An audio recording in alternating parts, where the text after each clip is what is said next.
Start. सभापति महोदय, सदन के समक्ष दहेज प्रथा के संबंध में जो विधेयक प्रस्तुत किया गया है वह बहुत ही उपयोगी तथा महत्वपूर्ण विधेयक है।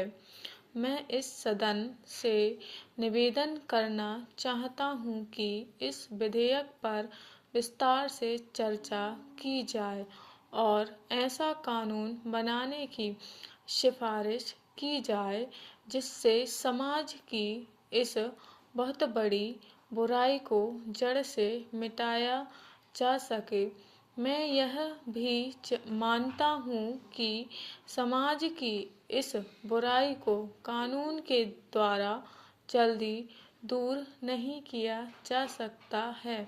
कानून के साथ साथ कुछ ऐसे कार्यक्रम भी हमें बनाने होंगे जिनके माध्यम से देश की जनता को इस बुराई के विषय में अच्छी तरह से समझाया जा सके। दहेज प्रथा पुराने समय में हिंदू धर्म में प्रचलित थी, लेकिन अब धीरे धीरे यह प्रथा सभी धर्मों में बीमारी की तरह फैल चुकी है और अब धीरे धीरे एक व्यवसाय का रूप ले चुकी है। हिंदू समाज में विवाह को एक पवित्र धार्मिक कार्य माना जाता था, लेकिन उसके साथ साथ धन दौलत और लेन देन का व्यवसाय भी जुड़ गया है।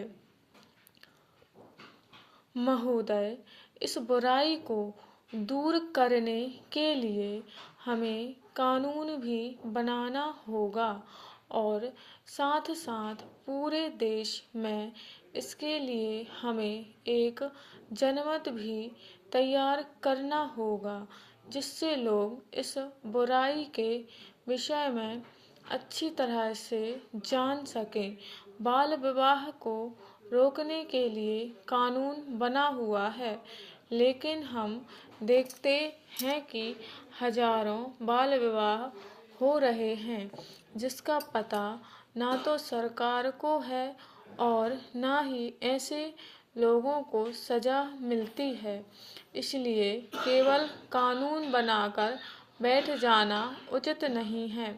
सरकार को समय समय पर इस बात का भी पता लगाना चाहिए कि कानून का पालन हो रहा है या नहीं।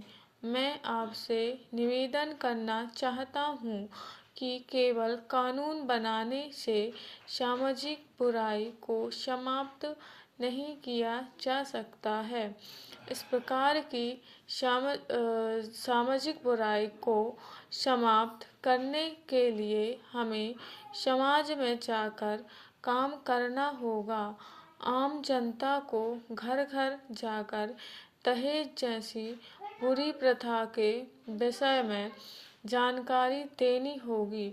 उन्हें यह भी बताना होगा कि यदि इस प्रथा को समाप्त नहीं किया गया तो उनका विकास कभी भी नहीं हो सकेगा और वे सदा गरीबी में अपना जीवन बिताते रहेंगे। इस कार्य के लिए ऐसी संस्थाएं बनानी होंगी जो देश सेवा की भावना से काम कर सकें।